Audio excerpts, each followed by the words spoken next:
আমি যেহেতু বারাসা সান্ধ্য কলেজে পড়ি, তো সেখানে আমি ইউনিয়নের সাথে যুক্ত আছি। তো ওইখানে কলেজে ভর্তি হওয়ার সময় যখন ইউনিয়নে তাদেরকে কোনো কোশ্চেন মেসেজ করতাম, এই রিপ্লাই পেতাম না। আমার পাশে বান্ধবী যদি মেসেজ করতো, রিপ্লাই পেয়ে যেত। তো আমি তখন থেকে একটা ভালো হওয়ার মেয়ের ছবি লাগিয়ে দিলাম ডিপিতে, নাম চেঞ্জ করে দিলাম স্নেহা। মেসেজ করতে পারি না, ফোন কল ধরি, তোমার কোনো প্রবলেম আছে?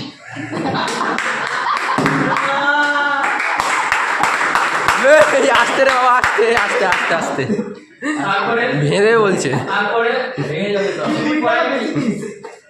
তারপরে কিছুদিন পরে আমি ইউনিয়নে ঢুকি। তো ওরকম আমার সাথে স্ক্যাম হওয়া শুরু হলো।